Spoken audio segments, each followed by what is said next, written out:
ॐ सदाशिवसमारम्भां शङ्कराचार्यमध्यमाम् अस्मदाचार्यपर्यन्तां वन्दे गुरुपरम्पराम्। ॐ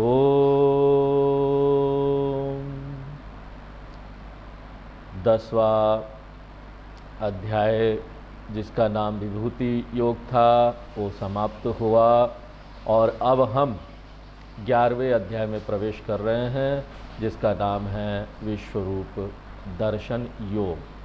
और गीता के हर एक अध्याय के बाद जो नाम आता है, हर एक अध्याय का जो नाम आता है उसमें योग जुड़ता है। यह योग का अर्थ है उसका विषय।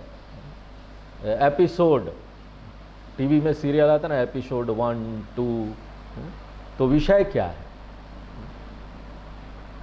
तो यहाँ पर विश्वरूप दर्शन योग यानी वो विषय जो कि विश्वरूप दर्शन ईश्वर का कैसे होगा उसके बारे में बताता है। विषय है विश्वरूप दर्शन, भगवान का दर्शन करना विश्वरूप के रूप में। विश्वरूप ईश्वर दर्शन, विश्वरूप दर्शनम। विश्वरूप भगवान का नाम है। विश्वरूप दर्शन योग यानी भगवान को विश्व के रूप में दर्शन करना। रूप यानी कोई आकार देखना, पूरी दुनिया को एक देखना कि भगवान है विश्व रूप। विश्व एव रूपम आकार यश विश्वरूप। भगवान जो कि ये पूरा संसार ही हो गए, पूरी दुनिया, पूरा यूनिवर्स है। भगवान जिसका रूप और कुछ नहीं किंतु ये पूरा दुनिया है। अब यहां पर प्रश्न उठता है कि एक व्यक्ति ऐसे भगवान का दर्शन कैसे करेगा?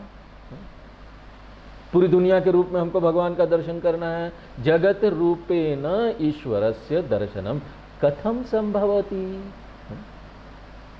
किस तरह से हम इस भगवान का दर्शन दुनिया के रूप में करें?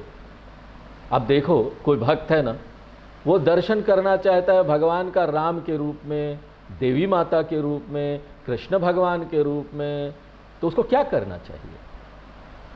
शास्त्र इसके लिए बहुत सारे साधना बताते हैं। राम जी का दर्शन कर लो, कृष्ण भगवान का दर्शन कर लो, देवी माँ का दर्शन कर लो, लक्ष्मी माँ का दर्शन कर लो।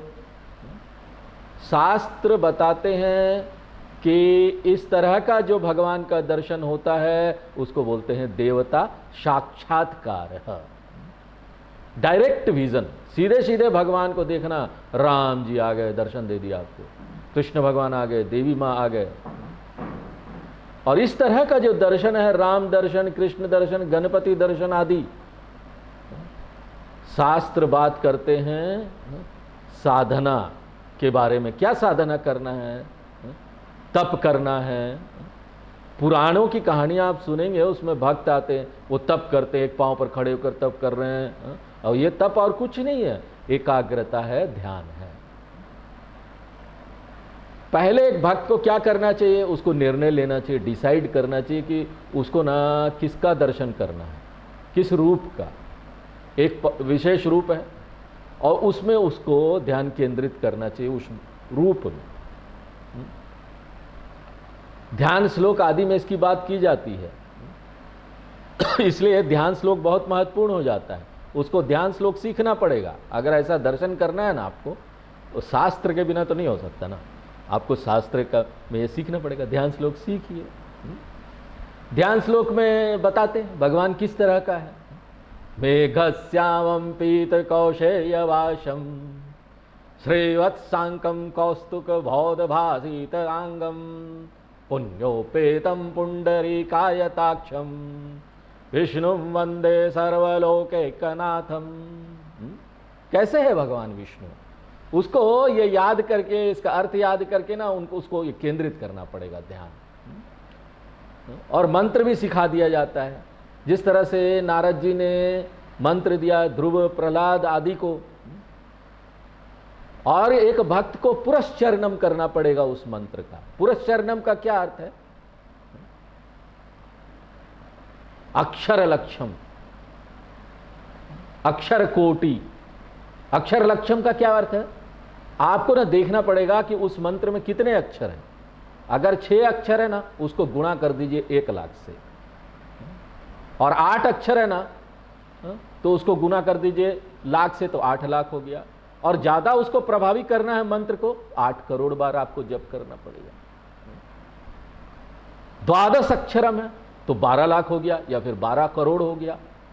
और अगर गायत्री मंत्र है उसमें 24 अक्षर है, 24 लाख या 24 करोड़ बार आपको उस मंत्र को करना पड़ेगा।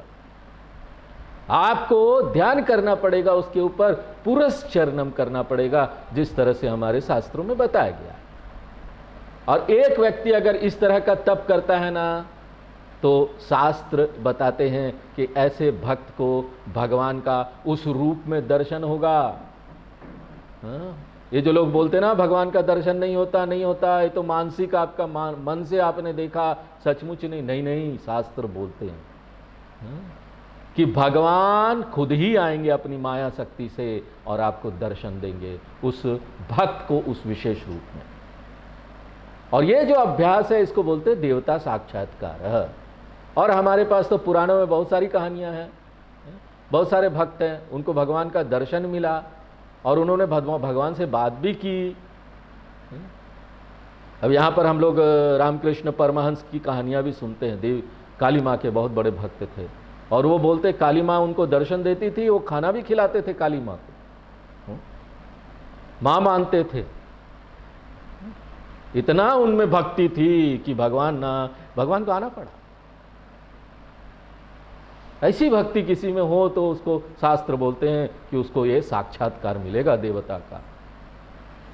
राम रूप ईश्वर दर्शन, कृष्ण रूप ईश्वर दर्शन, भगवान का रूप देखना, राम के रूप में कृष्ण, देवी, दक्षिणामूर्ति, गणेश भगवान, जो भी दर्शन आपको चाहिए वैसा आपको ध्यान करना पड़ेगा। अब यहां पर प्रश्न आता है कि अगर आपको भगवान का दर्शन दुनिया के रूप में करना है कि ये दुनिया ही भगवान है, तो फिर आपको क्या करना पड़ेगा?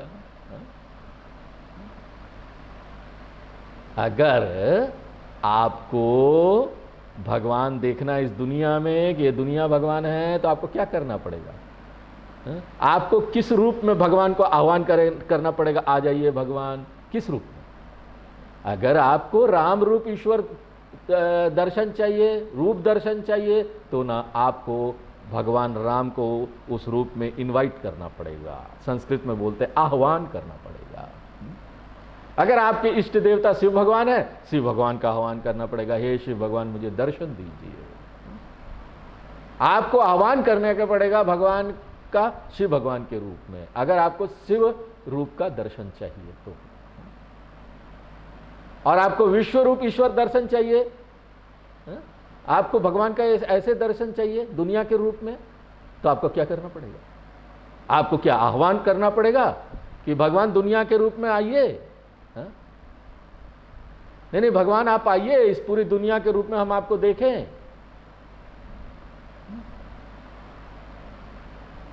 कैसा लगेगा?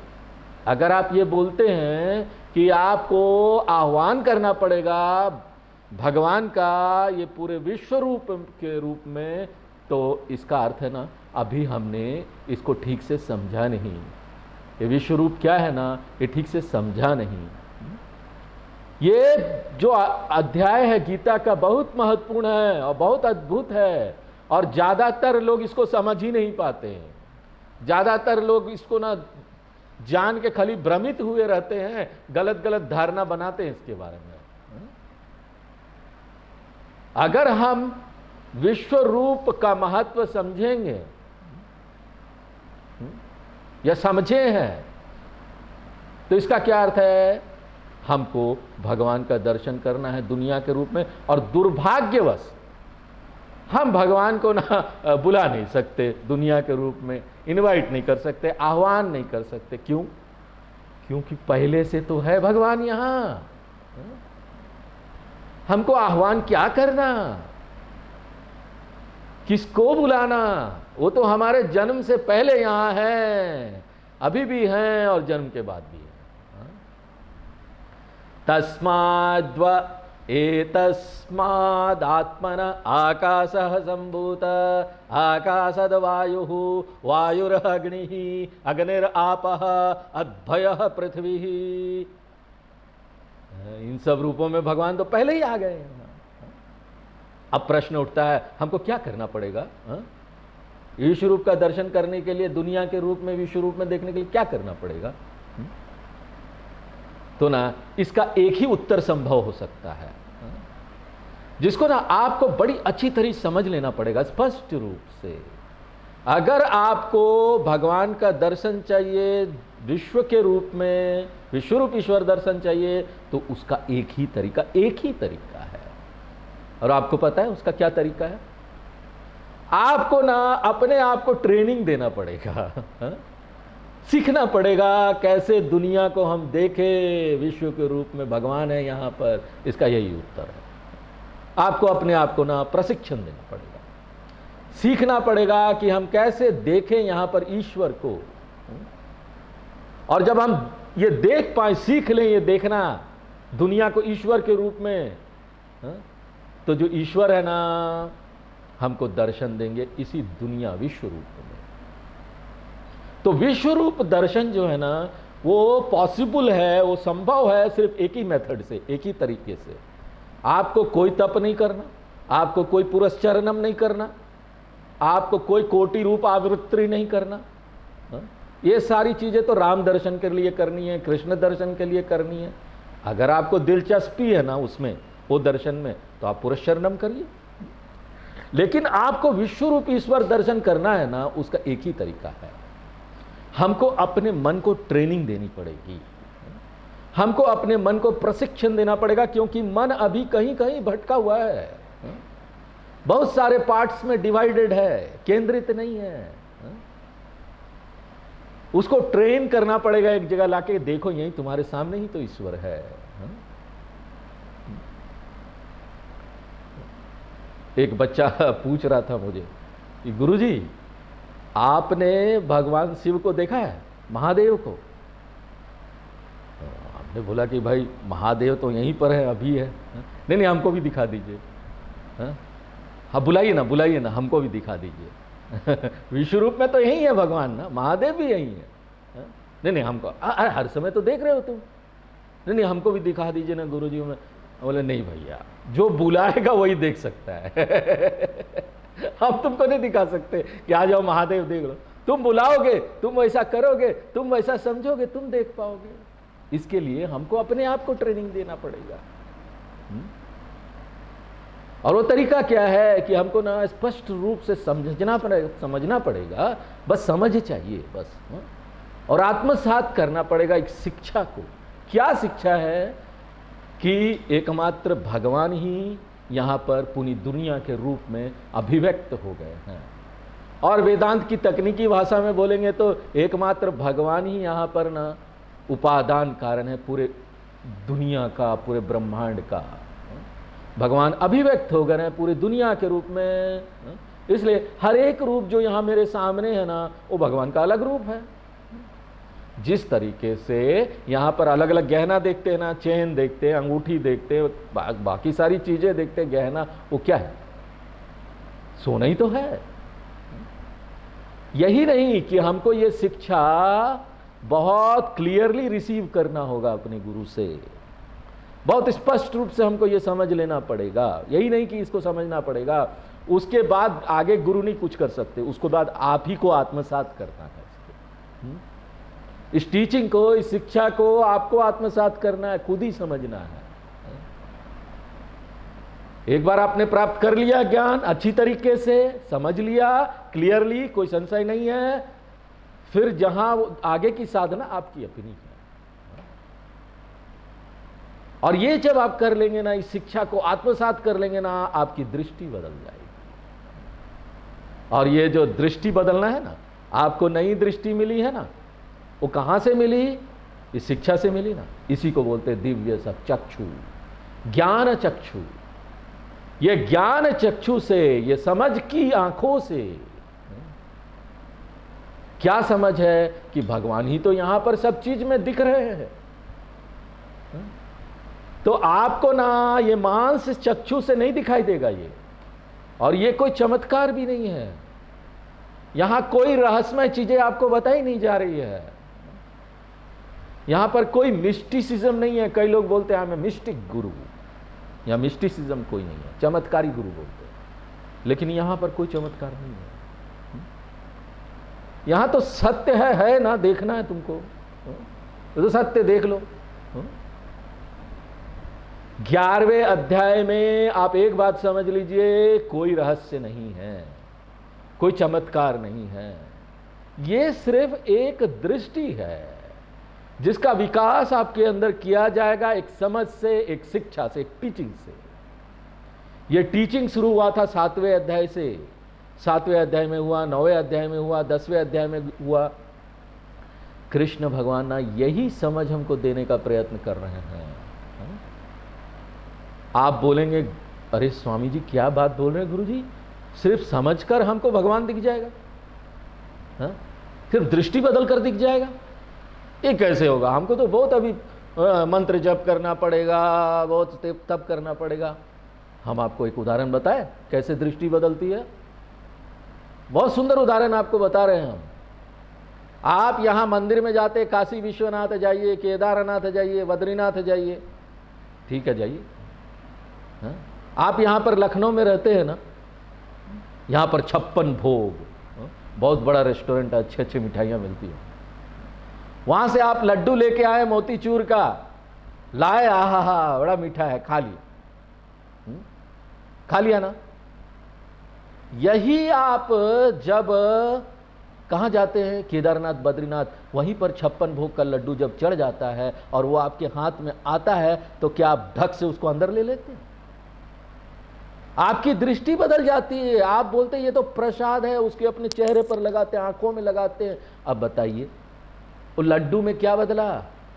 लड्डू तो वही बेसन का है, लड्डू के अंदर वही चीनी डला है जो आपने पहले लखनऊ में खाया। लेकिन जिस क्षण आपको यह ज्ञान होता है ना, सिर्फ ज्ञान, यहां पर ज्ञान आता है ना, अरे ये लड्डू केदारनाथ से है, काशी विश्वनाथ से है, नहीं नहीं ऐसे सब आंखों में लगा, बदल गया ना आपकी दृष्टि, दिख गया ना आपको भगवान।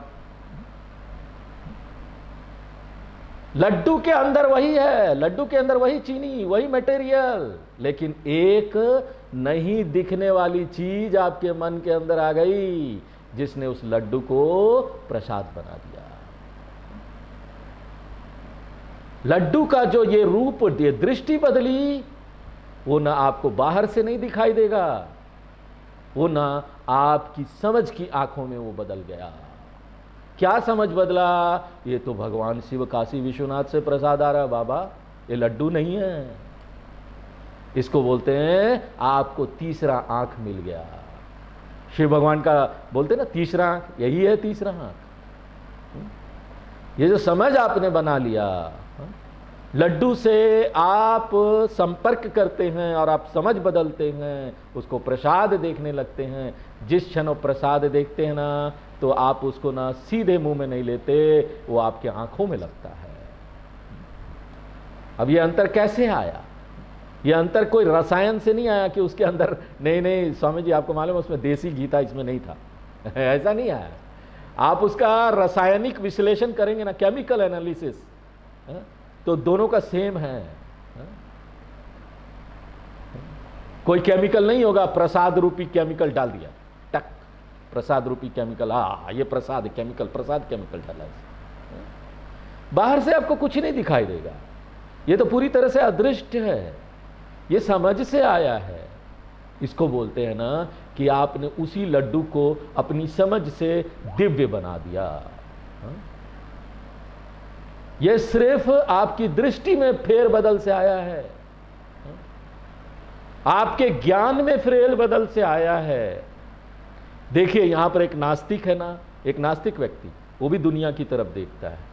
उसके लिए दुनिया क्या है? उसके लिए दुनिया क्या है? केमिकल है, रसायन है, प्रोटॉन है, न्यूट्रॉन है, इलेक्ट्रॉन है, और ये सारी चीज़ें ना बड़ी तीव्र गति से घूम रही है। आपको मालूम है दीवाल ठोस नहीं है। वैज्ञानिक लोग बोलते हैं दीवाल में छोटे छोटे अणु हैं जो तीव्र रूप से घूम रहे, इतने तीव्र रूप से घूम रहे ना आपको ठोस दिखाई देता है, नहीं तो ठोस नहीं है ये। लेकिन एक व्यक्ति जिसने ये कृष्ण भगवान की शिक्षा को समझ लिया है, उसके लिए ना दुनिया में और भी बहुत कुछ है जो कि ना वैज्ञानिक रूप से आप नहीं समझ पाएंगे। ये आप समझ अपनी आंखों के से, अपनी दृष्टि से ही, अपने ज्ञान से ही बना पाएंगे। इसलिए इस 11वें अध्याय में कृष्ण भगवान इसी बात को हमको समझाना चाहते हैं। अगर आप इस शिक्षा को अच्छी तरीके से आत्मसात कर लेते हैं ना, तो ये गारंटी है कि आपकी दृष्टि बदल जाएगी। ये दुनिया में आपको एक एक्स्ट्रा चीज दिखने लगेगी जो बाहर से दिखाई नहीं दे रहा था। और वो एक्स्ट्रा चीज क्या है? ये दुनिया दिव्य है। और जब हम इस दुनिया को देखने लगेंगे ना दिव्यता से, तो हमको भगवान का दर्शन कब होगा? हमको इंतजार करना पड़ेगा क्या? हर समय भगवान मेरे सामने है। भगवान को इनवाइट करने की जरूरत नहीं। जिस तरह से हम पुराणों में कहानियां पढ़ते हैं कि शिव भगवान, विष्णु भगवान, कोई भी भगवान यहाँ आते हैं, आशीर्वाद देते हैं भक्त को। हाँ भक्त, आशीर्वाद, मैं बड़ा खुश हूँ, बताओ अब तुमको क्या चाहिए। और ना ज़्यादातर समय ये पुराणों में जो भक्त लोग होते हैं ना, राक्षस लोग होते हैं, वो लोग ना भगवान से मांगते हैं मैं अमर हो जाऊं, भगवान मुझे कोई ना मार सके। तो भगवान सीधे बोल देंगे भैया ये संभव नहीं है, कुछ और मांगो। भगवान लोग अमरता का उदाहरण नहीं देते राक्षसों के, वो कुछ और मांगो। तत्रैवांतर्गते प्रभु, और उसके बाद प्रभु गायब हो गए। देखिए हम ऐसे दर्शन की निंदा नहीं करते। कृष्ण भगवान बोलते हैं सबसे अच्छा दर्शन क्या है? इस दर्शन से भी अच्छा आया राम गया राम दर्शन। कभी भगवान दर्शन दे रहे, कभी चले गए, आप भी परेशान रोने लगते हैं। अरे गोपियां ऐसे ही करती है, भागवत में आप देखेंगे गोपियां रोती है।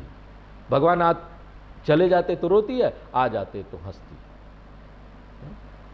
यहां पर तो 24 घंटे हमको भगवान के दर्शन हो रहे हैं।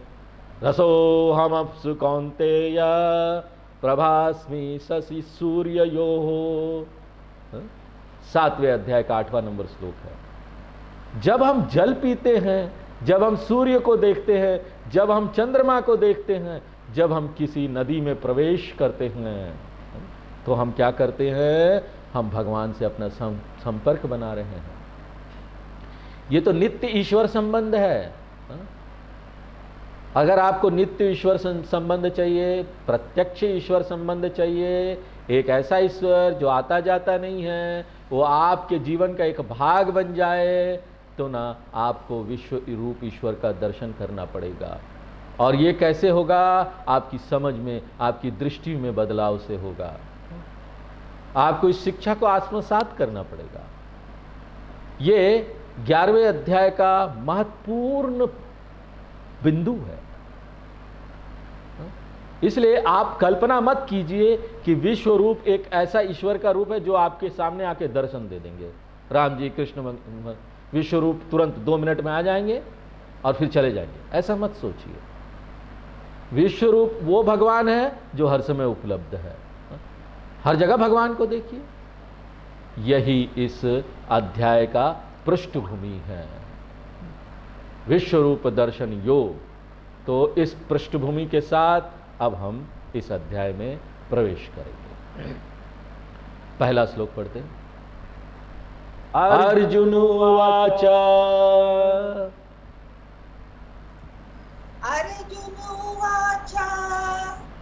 मदनुग्रहाय परमम्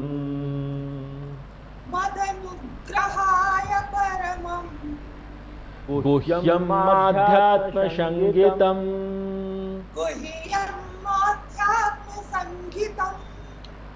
यत्त्वयोक्तं वचस्तेन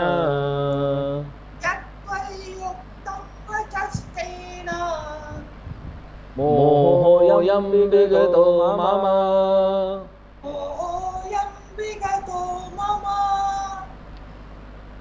तो पहले 8 श्लोक में हमको यहाँ विश्व रूप वाला दर्शन वाला जो विषय है उसका परिचय मिलेगा, और ये शुरू होता है अर्जुन द्वारा सार बताने से। अभी 10वें अध्याय तक भगवान ने अर्जुन को बता दिया, अब अर्जुन यहाँ सार बता रहा है भगवान को कि उसने क्या क्या भगवान से सीखा। वो अपने टीचर को ये बोलना चाहता है कि देखिए टीचर जी, मैं ना आपको बड़े अच्छे प्रकार से ध्यान से सुन रहा था, ये नहीं था कि मैं सो गया था, मुझे कुछ याद नहीं। तो इन 2 श्लोकों में ना वो पूरे 10 अध्याय जो पिछले अभी तक पढ़ा गया है उसमें उसका सार वो बता देता है। पहले श्लोक में अर्जुन सार बताता है पहले 6 अध्याय का।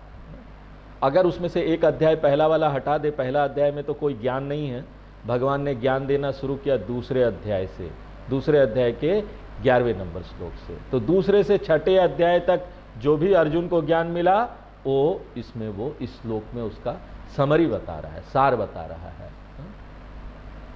और क्या है सार, क्या है 5 अध्याय का, दूसरे से 6ठे का सार ये है कि जीव स्वरूप वर्णनम किया गया है। उसमें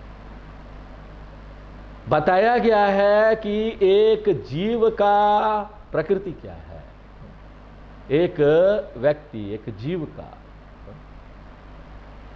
बाहर का शरीर का नहीं। बाहर का शरीर तो क्या है, एक सतही तौर पर आपको वेश मिला हुआ है। अगर आपको दूसरा अध्याय याद होगा ना तो उसमें आया था वाशांसि जीर्णानि यथा विहाय नवानि गृह्णाति नरो परानि, दूसरे अध्याय का 22 नंबर श्लोक है। ये जो बाहर से हमको शरीर मिला हुआ है ना, तो वो तो अस्थाई वेश है ना, जो हमने लिया था जन्म के समय, और मृत्यु के समय हम उसको छोड़ देंगे। तो हम ये शरीर नहीं हो सकते। उसी तरह ये जो मन है ना, वो भी अस्थाई उपकरण हमको मिला हुआ है। हम इसका उपयोग करते हैं जागृत अवस्था में, हम इसका उपयोग करते हैं स्वप्न अवस्था में, और हम इसको छोड़ देते हैं सुसुप्ति अवस्था में। मन का लय हो जाता है। इसलिए हम शरीर भी नहीं है, हम मन भी नहीं है। तो हम क्या है, चैतन्य है, उचेतन सत्ता। अगर आपको याद होगा दूसरे अध्याय में हमने वो आपको बताया था, खुश सब लिख लेना अच्छा। तो ये हमने आपको बताया था कि इसके लक्षण क्या है चेतनता के। पहला बताया था कि चेतनता जो है ना, वो शरीर का भाग नहीं है, उत्पाद नहीं है, गुण नहीं है। दूसरा बताया था चेतनता जो है वो स्वतंत्र सत्ता है, जो पूरे शरीर में व्याप्त हो जाती है और शरीर को जिंदा कर देती है। तीसरा ये था कि चेतनता जो है वो शरीर की सीमा तक सीमित नहीं है, शरीर के बाहर भी जाती है। और चौथा था कि चेतनता जो है ना, शरीर के मृत्यु के बाद भी रहती है, वो नित्य है, सर्वत्र व्याप्त है। और पांचवा बताया था कि चेतनता जो है शरीर के जाने के बाद दिखाई नहीं देती, तो इसका मतलब है नहीं है, ऐसा नहीं है। चेतनता तो दिखाने का माध्यम शरीर था, माध्यम चला गया, लेकिन चेतनता तो वहीं है। मृत्यु के बाद भी वो चेतन सत्ता वहीं रहती है, कहीं नहीं जाती। कृष्ण भगवान बड़े बुद्धिमानी से दूसरे अध्याय में हमको ना ये एसेंशियल जो नेचर है हमारा, एक जीव का जो प्रकृति है, दूसरे अध्याय का 12 नंबर श्लोक से लेकर 25 नंबर श्लोक बहुत महत्वपूर्ण है। उसमें भगवान सब कुछ बताते। ये जो मैंने आपको 5 बताया ना, उसमें से निकाल के बताया। आप ध्यान से देखेंगे ना, मिल जाएगा आपको उसी में।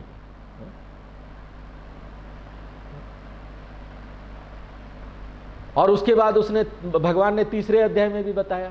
क्या बताया? तीसरे अध्याय के 42 नंबर श्लोक में, इंद्रियाणि परान्याहु इंद्रियेभ्य परम मनः मनसस्तु परा बुद्धि यो बुद्धे परसस्तु सह। चौथे अध्याय में, 5वें अध्याय में। अब आप ये लोग, आपका ना होमवर्क है, आप देखिएगा कहाँ कहाँ बताया भगवान ने जीव की प्रकृति, कहाँ कहाँ बताया। चौथे अध्याय में, 5वें अध्याय में, 6ठे अध्याय में, तीसरा, चौथा, 5वां, 6ठा, देखिएगा। और अर्जुन बोलता है कि मैंने ये सब ना बड़े अच्छे से समझ लिया, और भगवान ये आपने मुझे समझाया, इसके लिए मैं बड़ा कृतज्ञ हूँ। तो वो बोलता है मद अनुग्रहाय त्वया वचः उक्तम, जो ये शिक्षा आपने मुझे दी है, वचः यानी जो शब्द दिए हैं, जो ये ज्ञान का शब्द दिए हैं, मुझे आपने बताया, जो ज्ञान दिया, और किस उद्देश्य? मद अनुग्रहाय, मुझे आशीर्वाद देने के लिए आपने ये ज्ञान दिया, मुझे दुख से बचाने के लिए मुझे ये ज्ञान दिया। कौन सा दुख? वही जो पहले अध्याय में बताया गया। पहले अध्याय का नाम क्या है गीता का? अर्जुन विषाद योग। वहां योग का अर्थ नहीं है कि ना आध्यात्मिक साधना, योग कोई आध्यात्मिक साधना नहीं है, क्योंकि हम यहां साधना शुरू करें उससे पहले ही हम यहां पर बहुत दुखी हैं। एक्सपर्ट है दुखी होने में, हमेशा तो दुखी है ना। इसलिए अर्जुन विषाद योग यानी वो विषय, वो टॉपिक जिसमें अर्जुन बड़े दुख में था, तो अर्जुन को उस दुख से निकालने के लिए मद अनुग्रहाय आपने ये वचन मुझे बोला। और किस तरह के वचन है? अर्जुन उसका वर्णन करता है। भगवान के शब्द परम वचः, ये सबसे परम वचन है, बहुत बड़े उच्च वचन हैं।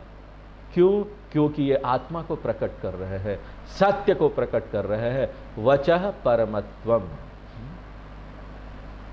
और यही नहीं कि ये बड़े पवित्र शब्द हैं, गुह्यम भी है, क्योंकि ये सबको नहीं पता चलता। बहुत कम लोग इक्का दुक्का आते हैं इसको जानने के लिए। ये बहुत आसानी से उपलब्ध नहीं है इस दुनिया में, क्योंकि ये सारे शब्द किसी ज्ञानी से ही आ सकता है, और इस दुनिया में ज्ञानी आपको बहुत कम मिलेंगे। ये हम नहीं बोल रहे हैं, ये भगवान ने खुद ही बताया था 7वें अध्याय का 3 नंबर श्लोक में। मनुष्यानां सहस्रेषु कश्चिद् यतति सिद्धये यततामपि सिद्धानां कश्चिन्मां वेत्ति तत्वतः। बहुत कम लोग इंटरेस्टेड होते हैं, दिलचस्पी रखते हैं ज्ञानी बनने में, और जो कुछ लोग दिलचस्पी रखते भी हैं ज्ञानी बनने में, उसमें से भी बहुत कम लोग बन पाते हैं। इसलिए ज्ञानी और ज्ञानी का जो शिक्षा है वो बहुत कम आपको यहां दिखाई देगा। इसलिए गुह्यम, बहुत सीक्रेट है, ये बहुत गुप्त है। उसके बाद भगवान बोलते आध्यात्म संगीतम। ये जो शब्द है ये आध्यात्मिक शब्द है, आध्यात्म संगीतम, आध्यात्मिक शिक्षा है। क्यों? क्योंकि आध्यात्म हमारे बारे में, अपने अंदर जो आत्मा है उसके बारे में बताया जा रहा है, इसलिए आध्यात्म विषय वो है। यहां पर और दूसरी चीज के बारे में नहीं बताया जा रहा, आत्मा के बारे में बताया जा रहा है। यहां पर दूसरे और विषय के साइंस, मैथमेटिक्स, हिस्ट्री, ये सब नहीं बताया जा रहा। और ये जो अद्भुत शिक्षा है, त्वया उक्तम मम अयम मोह विमुक्तः, आपने मुझे ये बताया और इससे मेरा मोह चला गया। और आपको याद रखना पड़ेगा कि गीता का शिक्षा का संदर्भ क्या था, कैसे ये शुरू हुआ। अर्जुन ने भगवान कृष्ण को शरणागति की, बोलकर, क्या बोलकर? दूसरे अध्याय का 7वें नंबर श्लोक में, कार्पण्य दोषोपहत स्वभाव पृच्छामि त्वां धर्म सम्मूढ़ चेतः यच्छ्रेयस्यानिश्चितं ब्रूहि तन्मे शिष्यस्ते हम साधि मां त्वां प्रपन्नम। भगवान मैं आपका शिष्य हो गया हूं, और साथ साथ अपने गुरु को मारना भी, मुझे भीष्म, द्रोण, ये सब गुरु लोग को मुझे मारना है, ये तो महापाप है। गुरु का हत्या तो महापाप है। एक तरफ मन ये बोलता है कि हिंसा ठीक नहीं है, किसी को मारना अच्छा नहीं होता, और दूसरी तरफ मन ये बोलता है नहीं नहीं, धर्म की रक्षा के लिए तो हमको मारना पड़ेगा, क्योंकि भगवान भी तो लोगों को नष्ट करते हैं ना, राक्षस लोगों को, अधर्मी लोगों को। और 4थे अध्याय के 8वें नंबर श्लोक में यही तो बताया परित्राणाय साधूनां विनाशाय च दुष्कृतां। तो हिंसा तो ठीक है, एक तरह एक मन का एक कोना ये बोलता है, दूसरा कोना बोलता है हिंसा सही नहीं है।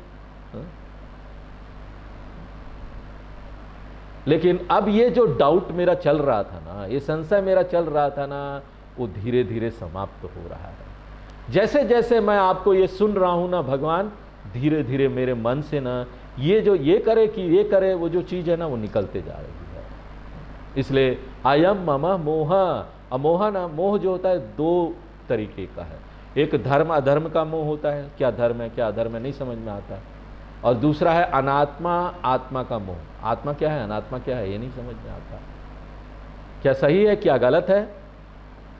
और दूसरा है दार्शनिक भ्रम, समझ में नहीं आता दर्शन शास्त्र में कि हम है क्या।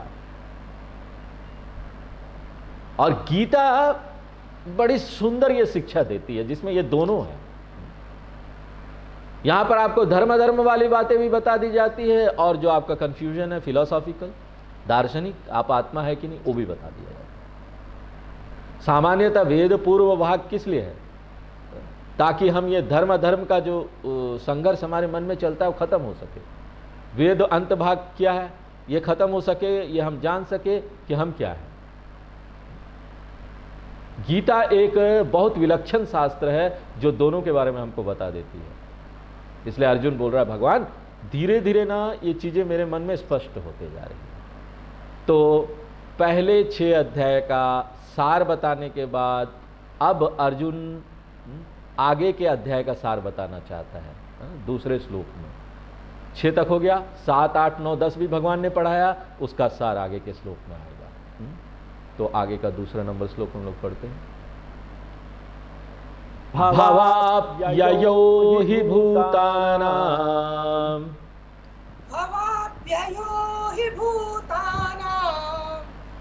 श्रुतौ विस्तरशो मया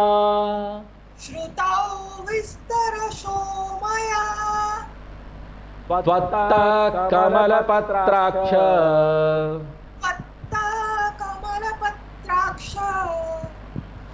महात्म्यमपि चाव्ययम्।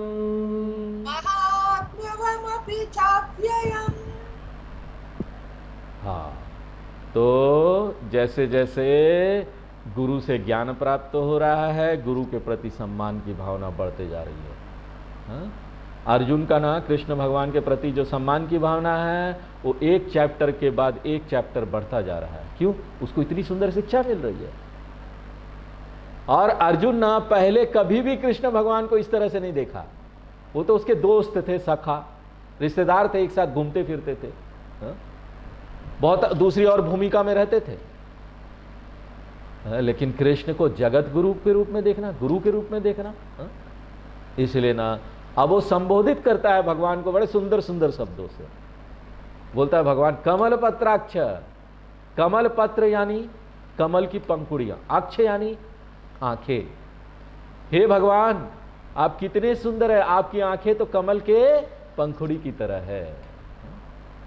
यहां पर बाहर की सुंदरता बताकर अर्जुन भगवान की आंतरिक सुंदरता की बात कर रहा है। कमल पत्र यानी कमल का पंखुड़ी, कमल पत्र यानी कमल का पत्ता नहीं होगा। हा? कमल का अगर पत्ता बोलेंगे तो वो बहुत बड़ा हो जाएगा, और अगर भगवान का आंख ऐसा है ना तो इतना बड़ा आंख होगा तो सब लोग डर के भाग जाएंगे। हा? तो कमल पत्राक्ष यानी कमल का पंखुड़ी, उसका जैसा आंख है भगवान का। आपको याद आ रहा है गीता के शुरू में हमने ध्यान श्लोक किया था, फुल्लारविंदायत पत्र नेत्रम, गीता ध्यान श्लोक में। वो हम आपको याद दिला रहे हैं। नमस्तुते व्यास विशाल बुद्धे फुल्लारविंदायत पत्र नेत्रम। पत्र यानी पत्ता नहीं, कोई न्यूज़पेपर नहीं, कमल पत्र अक्ष। और 7वें अध्याय से लेकर 10वें अध्याय तक भगवान आपने हमको ईश्वर स्वरूप के बारे में बताया। दूसरे से 5वें तक जीव स्वरूप के बारे में बताया। हाँ, एक जीव का क्या स्वरूप, दूसरा से 6ठे तक जीव स्वरूप के बारे में बताया। और 7वें से 10 तक और विशेष रूप से 7, 9, 10 8वें अध्याय नहीं लेंगे हम लोग। क्यों? 8वां अध्याय एक बड़ा अलग विषय है, उसमें ब्रह्मलोक जाएंगे फिर ज्ञान प्राप्त करेंगे, वो गीता का ना एकदम अलग ही चैप्टर है, उसकी बात हम नहीं करेंगे। और यहां पर क्या वर्णन किया आपने, कैसा बताया हमको, क्या परिभाषा आपने दिया? आपने ये परिभाषा दी भगवान कि भगवान जो है ना जगत कारणम है। हम जानते हैं कि भगवान जो है ना इस दुनिया का कारण है, और वो भी किस तरह का कारण है, बहुत महत्वपूर्ण है। भगवान जो है ना यहाँ पर उपादान कारण है, पदार्थ है जिससे पूरी दुनिया बन गया है। भगवान इस पूरी दुनिया का मूल तत्व है, मूल पदार्थ है जिससे पूरी दुनिया विकसित हो गई है। और अगर भगवान यहाँ पर पूरी दुनिया का उपादान कारण है तो इसका क्या अर्थ हुआ? ये दुनिया भगवान से ही बनी है और भगवान में ही स्थित रहती है और भगवान में ही लय हो जाती है। सृष्टि स्थिति लय कारणम उपादान कारणम। ये जो तकनीकी चीजें हैं ना, एक व्यक्ति को इसको याद रखना चाहिए। उपादान कारण, कारण है सृष्टि स्थिति लय। जिस तरह से समुद्र जो है वो लहर का उपादान कारण है। अरे समुद्र से तो लहर उत्पन्न हुआ ना, वो क्या है? वो समुद्र ही तो है, और वापस समुद्र में वो मिल जाता है। तो अर्जुन यहां बोल रहा है भूतानाम तत्व भावाप्ययो, भावाप्ययो, भव यानी उत्पत्ति ही, सृष्टि, अप्ययः यानी लय प्रलय। तो भवाप्ययो यानी सृष्टि और प्रलयम। और इसमें तीसरा हमको जोड़ना पड़ेगा, सृष्टि और प्रलय तो आ गया, लेकिन बीच में स्थिति भी जोड़ दीजिए। सृष्टि स्थिति लय किसका? इन सारी चीजों का, यहां जितनी वस्तुएं हैं, जितने प्राणी हैं, चराचरात्मक जगत का, ये पूरी सृष्टि का, चाहे चलने वाली चीज हो, नहीं चलने वाला चीज हो, उसका तत्व आप ही है, उन सब का आधार आप ही है, आप सबका आश्रय है। इसका क्या अर्थ हुआ? ये जो लहर है ये समुद्र से इसका जन्म होता है, समुद्र में जाकर मिल जाता है। तो इसका निष्कर्ष क्या निकालते हैं कि ना समुद्र जो लहर है ना वो समुद्र से कोई अलग नहीं है। लहर तो एक नाम दे दिया गया ना, ऐसे करके समुद्र का पानी ऐसे करके उठता है तो आप बोलते देखो देखो लहर है, कोई चीज थोड़ी ना अलग से, वो तो समुद्र ही है। उसी तरीके से पूरी सृष्टि है ना वो लहर है, समुद्र के अंदर, भगवान के अंदर लहर की तरह। शंकराचार्य जी आत्मबोध में इसको बड़ी अच्छे तरीके से, हम लोगों ने आत्मबोध पढ़ा ना, बड़े अच्छे तरीके से इसको बताते 8वें नंबर श्लोक में। उपादाने खिलाधारे जगन्ति परमेश्वरे सर्गस्थिति लयान्यान्ति बुद्बुदानीव वारिणी। यहां पर पूरे ब्रह्मांड में कितनी सारी आकाश गंगाएं हैं, कितना सारा ग्रह है, कितने सारे सूर्य होंगे, और ये सब क्या है? बुद्बुदानीव, बुलबुले की तरह है। हर एक जो आकाश गंगा है ना उसको आप एक छोटा बुलबुला ले लीजिए, और ये बुलबुला कहां से उग रहा है? उपादाने खिलाधारे। यहां पर कोई बुलबुला समुद्र से अलग नहीं है। उसी तरह से यहां पर पूरी जो सृष्टि है ना भगवान से अलग नहीं है। दूसरे भाषा में बोलेंगे तो यही भगवान जो है ना इस दुनिया के रूप में यहां पर है। और जानते हैं भगवान, इसको मैंने ना बड़े अच्छे तरीके से आपसे सुना है। अर्जुन बोलता है श्रुतौ, श्रुतौ का क्या अर्थ है? मेरे द्वारा सुना गया, मया श्रुतौ। और आपने कैसा हमको बताया भगवान? विस्तरसः, बहुत विस्तार से बताया भगवान। उपनिषद में आप जाएंगे ना, उपनिषद के जो शिक्षक लोग हैं ना उनको ना धैर्य नहीं है, उनको इतना विस्तार से बताना ना उनको धैर्य नहीं होता है। वो ना पूरी सृष्टि को एक कुछ मंत्र में बता देंगे। आकाशः सम्भूत आकाशद वायुः वायुर अग्निः अग्निरापः अद्भयः पृथ्वी पृथिव्याः औषधयः औषधिभ्याम् अन्नात् पुरुषः।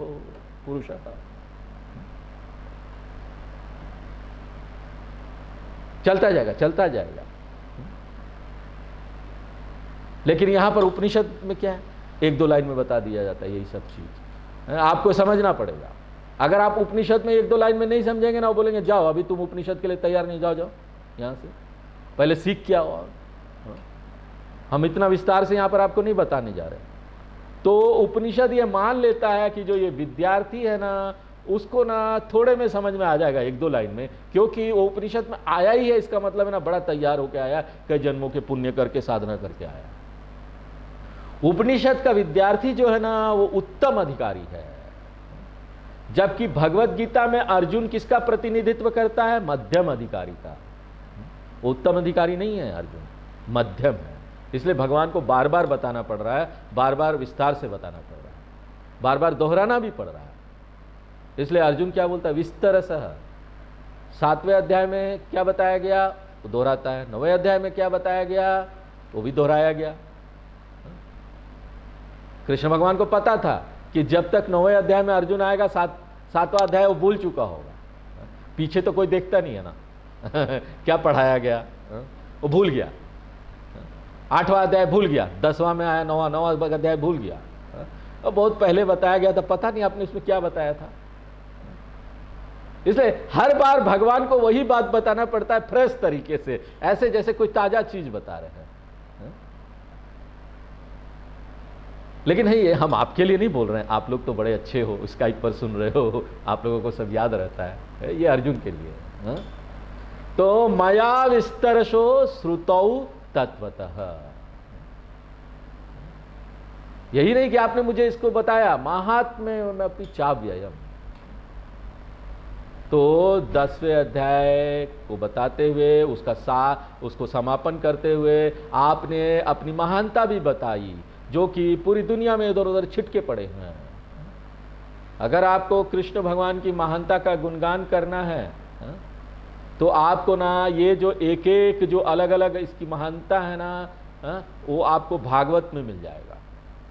ये जो 10वें अध्याय में बताई, भागवत में आप देखिए, भागवत में वहां पर भगवान कितने सारे राक्षसों को मारेंगे, वो मारेंगे, वो सब महानता आपको दिख जाएगी। गोवर्धन पर्वत उठा लेंगे, वो सब जो विशेष वर्णन है वो एक रूप है भगवान का। और आपको कृष्ण भगवान की महिमा गानी है, राम जी की महिमा गानी है, कृष्ण भगवान की अगर गानी है, विष्णु भगवान की गानी है तो आप भागवत पढ़िए। हर जगह आप महिमा गा सकते हो, उनका बहुत फायदा होता है। इन सब ग्रंथों को अगर अच्छा से साधना करके पढ़ा जाए ना, हम बता देते हैं जीवन बदल जाता है। भागवत पढ़िए, रामचरितमानस पढ़िए, रामायण, राम जी की महिमा का गुणगान करना, आप सोचिए क्या होना। हम लोग सोच भी नहीं सकते थे, रामचरितमानस बालकांड करते करते भगवान के प्रति इतनी हमारी भक्ति जागृत हुई कि पूछो मत। अब वो राम जी पहले हमने वो पढ़ने से पहले देखा था, उसकी साधना करने से पहले जो राम जी की तस्वीर देखते थे और अब जो देखते उसमें जमीन आसमान का अंतर हो गया। लेकिन यहां पर विश्व रूप को देखने के लिए आपको कौन सा ग्रंथ देखना पड़ेगा? कोई ग्रंथ नहीं, आप आंखें खोलिए, यहां पर विभूति भगवान की है, सब दिख जाएगी। इसलिए विश्व रूप विभूति जो है ना अव्ययम है। अव्ययम यानी नहीं खत्म होगा, बहुत है। एक रूप ईश्वर की महिमा क्या है? व्ययम है, खत्म हो जाएगा। कृष्ण भगवान की महिमा आप भागवत पढ़ लीजिए, खत्म हो गई ना। एक रूप था वो, उन्होंने राक्षसों को मारा, गोपियों के साथ लीला की, वो सब हो गया। जबकि विश्व रूप ईश्वर महिमा जो है अव्ययम है, लिमिटलेस है, असीमित है। यह आपने 10वें अध्याय में हमको बताया। इसलिए जीव स्वरूपम के बारे में बात किया गया, ईश्वर स्वरूप के बारे में बात किया गया, ईश्वर महात्म्य के बारे में बात किया। महात्म्य एक दूसरा शब्द है विभूति के लिए, महात्म्य। तो ये सारी चीजें ना मैं बड़ी अच्छी तरीके से समझ गया, भगवान बड़ी अच्छी तरीके से मैंने सुना। और इसका क्या सबूत है? इसका सबूत यह है कि मेरा जो मोह था ना मन में, वो चला गया। पूरी तरह से नहीं चला गया। अगर पूरी तरह से चला गया होता तो गीता यहाँ खत्म हो गया था। भगवान बोलता है अरे अर्जुन तो समझ गया, ओम तत्सत, और भगवान भी चले जाता है, अर्जुन भी चले जाता, खत्म हो जाता गीता। पूरी तरीके से कब जाएगा? जब 18वां अध्याय समाप्त होगा, क्योंकि अभी और कुछ आने वाला है। नष्टो मोह स्मृतिर्लब्धा 18वें अध्याय में बोलेगा ये, मेरा मोह चला गया, अर्जुन बोलेगा। इसलिए अर्जुन अब एक अगला प्रार्थना कर रहा है। ये प्रार्थना नहीं आता अगर वो समझ गया होता तो, हाँ? इसलिए अभी उसको और समझना है। चलिए तीसरा श्लोक पढ़ते हैं। एवमेतद् यथार्थत्वम्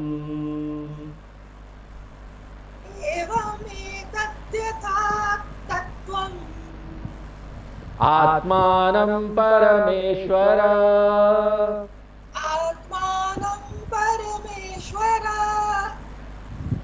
द्रष्टुमिच्छामि ते रूपम्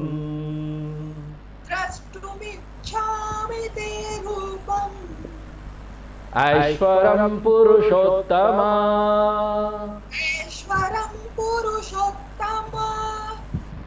तो हर एक श्लोक में अर्जुन का ना भगवान के प्रति कृतज्ञता बढ़ते जा रहा है। जैसे जैसे उसको बात समझ में आ रही है तो ना वो एक एक दो दो शब्द भगवान की महानता का जोड़ता जा रहा है। इससे पहले श्लोक में बोला था कमल पत्राक्ष, यहाँ पर और शब्द जोड़ दे रहा, परमेश्वर पुरुषोत्तम, दो शब्द और जोड़ दिया। परमेश्वर यानी महान उच्च भगवान, नियंत्रण करता, जिसने दुनिया बनाई ही नहीं किंतु दुनिया का रख रखाव भी करता है, पूरी दुनिया का जो नियम है उसका रख रखाव करता है, इसलिए परम ईश्वर स्थिति कारणभूत है आप। यही नहीं, आप पुरुषोत्तम भी है। हाँ, महान भगवान पुरुषोत्तम। पुरुषोत्तम का ना दार्शनिक महत्व भी है, जो कि कृष्ण भगवान ना 15वें अध्याय में बताएंगे। उस अध्याय का नाम ही है पुरुषोत्तम योग। हाँ? उसमें कृष्ण भगवान बताएंगे पुरुषोत्तम यानी निर्गुण ब्रह्म। तो ये सब सारी चीजें और हम विस्तार से आगे देखेंगे। हाँ? यहाँ पर तो सिर्फ ये शब्द का अर्थ समझ लेंगे कि महान भगवान के बारे में बात कर रहा है। और यहाँ पर बात यह है ना, परमेश्वर जो है ना शब्द, तो भगवान शिव के लिए उपयोग होता है, लेकिन यहाँ पर देखिए कृष्ण भगवान भी परमेश्वर है, पुरुषोत्तम है। वो भी परमेश्वर पुरुषोत्तम है, शिव भगवान भी परमेश्वर पुरुषोत्तम है। और शिव और कृष्ण भगवान के भक्तों को झगड़ा नहीं करना चाहिए। वो भी पुरुषोत्तम है, वो भी परमेश्वर है, ये भी है। हे कृष्ण एतद यथा त्वम आत्थ एवं, आप जो भी मुझे यहाँ शिक्षा दे रहे हैं ना, वो पूरी तरह से मुझे समझ में आ रहा है। मुझे कोई कठिनता नहीं हो रही है इसको स्वीकार करने में। क्यों? आप जो मुझे शिक्षा दे रहे हैं ना, बड़े सिस्टमेटिक टीचिंग है। हम लोग बोलते हैं ना गीता में कहीं से भी कुछ ले लो, लोग बोलते हैं, ठीक है, बड़ी प्रसिद्ध धारणा है, लेकिन ये सही नहीं है। एक एक चैप्टर करके भगवान ना एक व्यक्ति के मन में सब डालते हुए धीरे धीरे उसको लेकर आते हैं। अर्जुन को ऐसे ही धीरे धीरे धीरे करके उठाया उसको ऊपर। एक सिस्टमेटिक टीचिंग है, एक व्यवस्थित शिक्षा है। इसलिए हमारे जो स्वामी जी हैं व्यवस्थित रूप से ये शिक्षा देते हैं, हम भी उसी को फॉलो कर रहे हैं, व्यवस्थित रूप से आपको शिक्षा दे रहे हैं, एक एक करके एक अध्याय करके आगे बढ़ते हैं। कोई ऐसा ज्ञान यज्ञ नहीं है कि 7 दिन का 6 दिन का 7 दिन का ज्ञान यज्ञ किया खत्म हो गया। ये तो चलता है, पूरा ग्रंथ करेंगे, एक पेज से लेकर अंतिम पेज तक। अगर भगवान कारण है, हाँ, तो ये दुनिया क्या है? कार्य है। और इसका तार्किक परिणाम क्या होगा, निष्कर्ष क्या निकालेंगे कि ये जो कार्य है ना वो कारण से अलग नहीं हो सकता, इसलिए दुनिया भगवान से अलग नहीं हो सकती। ये बहुत बहुत तार्किक निष्कर्ष है। और अगर ये दुनिया भगवान से अलग नहीं है, तो यहाँ पर ना जो और दूसरी भी चीजें हैं ना जो महान नहीं है प्राकृतिक रूप से वो भी भगवान बन जाते हैं। क्यों? क्योंकि ना हमको ना यहाँ पर ना ये चीज को स्वीकार करने बड़ी मुश्किल होती है। हाँ? हमको आराम से ये चीज स्वीकार हो जाता है, अच्छी अच्छी चीजें भगवान के बारे में। यथा त्वम अथा एवं एवं एव यानी अर्जुन यहाँ पर ना सर्टिफिकेट दे रहा है कृष्ण भगवान के, कृष्ण भगवान को, जैसे कि कृष्ण भगवान को ना कोई सर्टिफिकेट चाहिए कि उसने बड़े अच्छे तरीके से पढ़ाया। कोई बात नहीं, कृष्ण भगवान अर्जुन की ये बातें सुनकर मुस्कुरा रहे हैं। आत्मानम, आत्मानम यानी क्या? आप अपने बारे में बता रहे हैं, यहाँ पर भगवान के बारे में बता रहे हैं, कृष्ण भगवान का वर्णन कर रहे हैं। क्यों? कृष्ण भगवान ही यहाँ भगवान है गीता में। तो भगवान आप जो बोल रहे हैं वो मुझे स्वीकार हो जा रहा है अच्छी तरीके से। मेरी समस्या क्या है? समस्या ये है ना स्वामी जी, कि यहाँ पर सब कुछ तो ठीक है, यहाँ पर क्या होता है कि अगला चैप्टर आने वाला था, पिछला वाला हम भूल जाते हैं। यहाँ पर ये सब तो ठीक है, वो भूल गए। हाँ, लेकिन यहाँ पर बार बार दोहराएंगे, भगवान हमको याद दिलाएंगे। देखिए, यहाँ पर इस बात को समझना है, बौद्धिक रूप से हमको ये बात को समझना है कि ये पूरी दुनिया है ना, कुछ अच्छा खराब जैसा नहीं, वो पूरी दुनिया दिव्य होनी चाहिए। क्यों? क्योंकि पूरी दुनिया ही तो भगवान का अभिव्यक्ति हम बोल रहे हैं ना। अभी तक तो हम बड़ा पिछला भूल गए आप, लेकिन अच्छा अच्छा बताया जा रहा था। यहाँ पर आके बड़ी खतरनाक चीजें बताई जाएगी आपको। 11वें अध्याय में भगवान खाएंगे लोगों को मुंह से। आप बोलेंगे ये क्या, भगवान तो लोगों को खा जा रहे हैं। अरे रुको रुको भगवान, हम ये नहीं देखेंगे, अर्जुन बताएगा बाद में। यहां पर कोई भी चीज अपवित्र नहीं है, अपवित्र चीज भी भगवान है। सब कुछ पवित्र है, सब कुछ की पूजा की जा सकती है। कौन अच्छा कौन खराब, यहां पर कुछ ऐसा नहीं है जिसको हम सभी स्वीकार करें और किसी चीज को हम रिजेक्ट कर दें। यहां पर कोई क्वेश्चन नहीं होता, कोई प्रश्न नहीं उठता कि हम यहां पर पूरी दुनिया को विभाजित कर दें। कुछ ऐसी चीजें जो हमको स्वीकार नहीं, भगवान नहीं है, और कुछ ऐसी चीजें जो हमको स्वीकार है, क्योंकि पूरी दुनिया ही भगवान है। तो हम किसी चीज को नीची दृष्टि से देख ही नहीं सकते। अगर हम इस शिक्षा को अच्छी प्रकार से आत्मसात कर लेंगे ना, तो हमको पूरी दुनिया ही दिव्य दिखाई देगी और हम पूरी दुनिया को दिव्य देख सकेंगे। और जब ऐसा कर सकेंगे ना, हमारा ना किसी के प्रति द्वेष नहीं रहेगा, घृणा नहीं रहेगा। हमारा यहां बहुत राग द्वेष आ जाता ना, किसी को हम अच्छा मान लेते, किसी को खराब, बड़ी कठिनता होती किसी को स्वीकार करने में। तो इससे क्या होता है कि हमारा ज्ञान तो है, लेकिन अंतर बहुत है कि हम क्या जानते हैं और हम क्या हैं, इसमें बहुत अंतर है। मेरा जो बौद्धिक व्यक्तित्व है और जो भावनात्मक व्यक्तित्व है, वो दोनों सामंजस्य में नहीं है। इसलिए आप मेरी सहायता कीजिए कि ये दोनों सामंजस्य में आ जाए। जो मैं जानता हूं मैं इसको स्वीकार कर पाऊं। इसका क्या अर्थ हुआ? जब भी मैं दुनिया की तरफ देखूं ना, तो बड़े खुशी से देखूं, बड़े आनंद से देखूं, अरे मुझे तो भगवान के दर्शन हो रहे हैं। किसी मंदिर में जाइए, कोई भी रूप है भगवान का, हमको वहां आनंद प्राप्त होता है देख के। ऐसे ही आनंद ना हमको दुनिया को देख के होना चाहिए। पूरी दुनिया हमारे लिए मंदिर हो जाना चाहिए। अब बताइए हम क्या करें इसके लिए, इस अंतर को खत्म करने के लिए। हम जो जानते हैं और जो हम हैं, इस अंतर को खत्म करने के लिए क्या करना चाहिए? तो भगवान से प्रश्न पूछता है कि ते रूपम ऐश्वरम द्रष्टुम इच्छामि। भगवान, मैं आपके विश्व रूप का दर्शन करना चाहता हूं। जब मैं इस दुनिया के साथ व्यवहार कर रहा हूं, तब दयानंद स्वामी जी बहुत सुंदर तरीके से बोलते हैं कि यहाँ पर ना हम हिंदुओं के लिए, हमारे संस्कृति में, हम अपनी संस्कृति में कोई भी चीज को सेकुलर और सैक्रेड में डिवाइड नहीं करते। सेकुलर यानी ये धार्मिक है, ये धर्मनिरपेक्ष है। आजकल वो राजनीति में आता है ना, लोग बोलते हैं कि नहीं नहीं नहीं, आपको ना राजनीति में धर्म को नहीं लाना चाहिए। अरे भाई, हमारी हिंदुओं की परंपरा यही रही कि हर चीज धर्म है, हम क्या चीज को अलग करें? राजनीति को भी उससे अलग नहीं कर सकते हैं। धर्म रहेगा तो सब चीज अच्छा से चलेगा ना।